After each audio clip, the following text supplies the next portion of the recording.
Conhecendo a palavra para sermos transformados pelo poder de Deus. E hoje lendo o Salmo de número 119, 89. Para sempre, ó Senhor, está firmada a tua palavra nos céus. O salmista está chegando ao fim da sua jornada.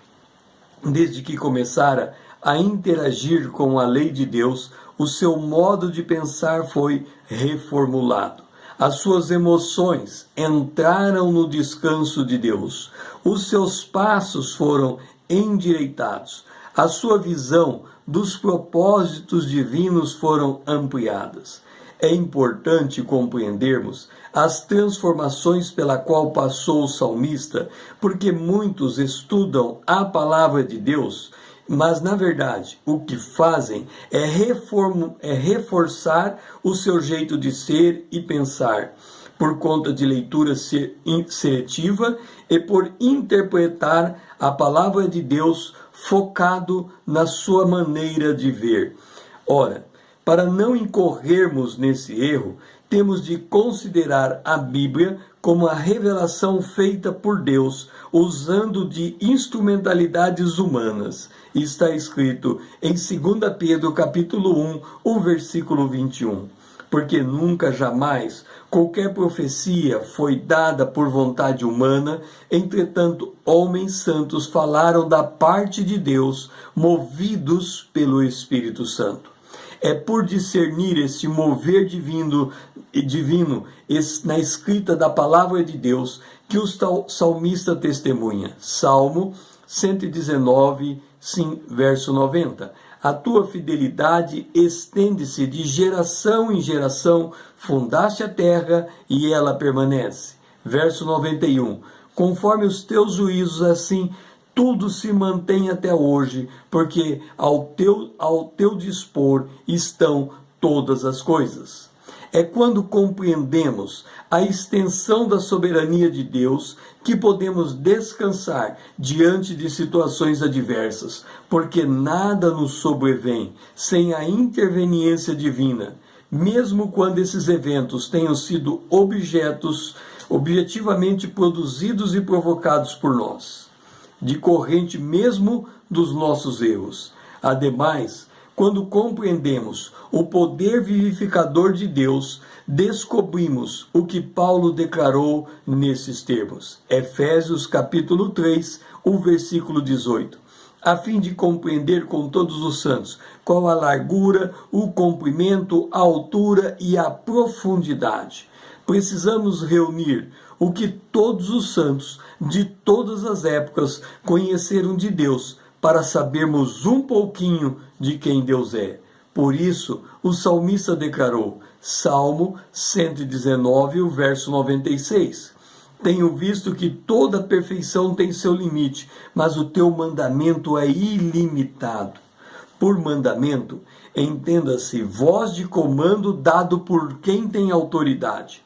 Davi já havia exaltado esta autoridade divina. O Salmo de número 29, o versículo 4, Davi dissera, a voz do Senhor é poderosa, a voz do Senhor é cheia de majestade. Vamos tomar um exemplo para compreendermos a dimensão de uma ordem divina. Em um dado instante, Deus ordenara que a terra deveria produzir ervas e árvores. Está em Gênesis capítulo 1, versículo 11.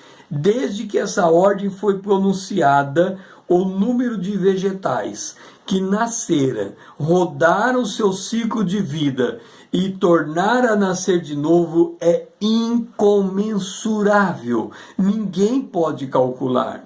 E o que dizer da humanidade? Tudo começou com um casal e hoje nós temos na Terra mais de 7 bilhões de pessoas. Vamos dimensionar algo mais próximo de nós. Nós pensamos continuamente. Pensar é um evento mental que vai do simples para o complexo. Pensar é uma faculdade mental e também uma atividade mental. Um pensamento pode gerar uma associação a um outro pensamento. ele também pode produzir encadeamentos argumentativos. O pensamento pode se dar no nível consciente e no nível inconsciente. O pensamento pode ser uma não palavra, mas também uma palavra. Vamos considerar o pensamento como uma palavra. Se formos capazes de ler 200 palavras por minuto, também podemos pensar 200 palavras por minuto. Se tirarmos 8 horas de sono e ficarmos acordados 16 horas por dia, pensando 200 palavras por minuto, chegamos à conclusão que ao longo do dia nós pensamos em torno de 200.000 palavras. Isso representa 27% da Bíblia. Isso seria como ler ao longo do dia todo o Novo Testamento. Se reduzirmos a 10%, nós pensamos 20.000 palavras por dia, de forma encadeada. Se nós pensarmos 20.000 palavras, é o equivalente ao Evangelho de Mateus. Ora, quanto nós não pensamos durante a vida toda? Faz ou não faz sentido dizer que os mandamentos do Senhor são ilimitados diante de todos esses números que nós apresentamos? Nós, então, devemos orar como Davi nos ensinou, Salmo 139, 23. Sonda-me, ó Deus, e conhece o meu coração, prova-me e conhece os meus pensamentos. Deixamos Deus nos conhecer, para que nós possamos conhecê-lo, porque os seus pensamentos, os seus mandamentos são ilimitados. O meu nome é César, usando da internet para com você compartilhar a palavra de Deus.